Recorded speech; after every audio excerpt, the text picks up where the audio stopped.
এই যে আদা রসুন পেঁয়াজ কাঁচা লঙ্কা ভেজে নিয়েছি এই যে তেলে ভেজে এটাকে নামিয়ে নিয়ে ঠান্ডা করে এটাকে পেস্ট করব মিক্সিতে।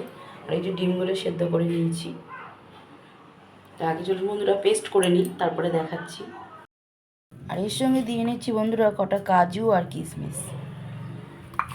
কী কী উপকরণ লাগছে, এখানে আছে ঘি, একটু বাটার, আচ্ছা এখানে আছে ধনে গুঁড়ো, আর আমি সাদা তেল আর ঘি মিলিয়ে করব, আপনারা চাইলে পুরো ঘি দিয়েও করতে পারেন।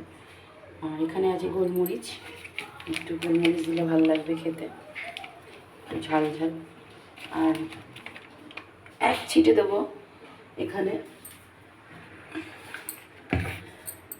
আছে জিরে গুঁড়ো বন্ধুরা, আর একটু মিষ্টি দেবেন। আর এখানে এই যে ডিম করে সেদ্ধ করে রেখেছি, আর এখানে যে পেস্ট করা হয়ে গেছে। আর এখানে গোটা গরম মশলা বন্ধুরা আপনারা ফোড়ন দেবেন, ফোড়ন দিয়ে মশলাটা দেবেন। এই যে বন্ধুরা এই সমস্ত উপকরণগুলো দিয়ে দিয়েছি। এখানে একটু জিরে গুঁড়ো, গোলমরিচ, ধনে গুঁড়ো, এই যে দিদির মশলাটা, একটু নুন, একটু মিষ্টি দিচ্ছি বন্ধুরা। আর এবার দেবো ডিমগুলো, আর এটাই হলুদ পড়বে না বন্ধুরা। আর একটুখানি বাটারও দিয়েছি।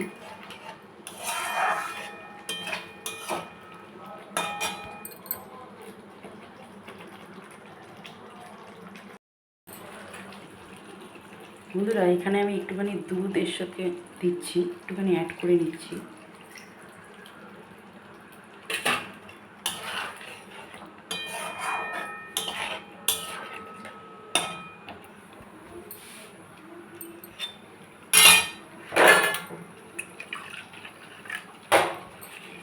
আর একটুখানি জল দিচ্ছি।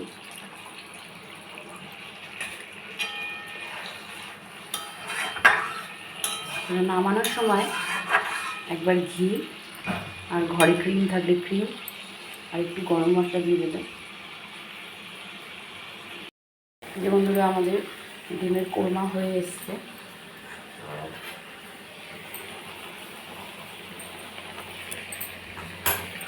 অনেকে আবার বন্ধুরা বিরিয়ানির মতো উপরে বেরেস্তা দেয়, তা আপনারা চাইলে উপরে বেরেস্তাও দিতে পারেন, আমি দিইনি, দেখতেও হয়তো আরেকটু সুন্দর লাগতো। তা বন্ধুরা আমাদের রেডি হয়ে এসছে ডিমের কোরমা। ঘরোয়াভাবে যেমন পেরেছি করেছি, একঘেয়েমি কাটাতে, কারণ ওই ডিম একইভাবে খেতে খেতে না একটু বোর হয়ে গেছিলাম, তাই বন্ধুরা এটা করলাম। তা আর চাইলে আপনারাও করে খেতে পারেন, ভালোই খাবেন। রুটি, পরোটা, রাইস দিয়ে দারুণ লাগবে। ফাইনালি বন্ধুরা রেডি হয়ে গেছে আমার ডিমের কোরমা, একদম ঘরোয়াভাবে। তো চলো বন্ধুরা আজকের মতো ভিডিওটা এইটুখানি। আপনারা সকলে ভালো থাকবেন এবং সুস্থ থাকবেন। Good night.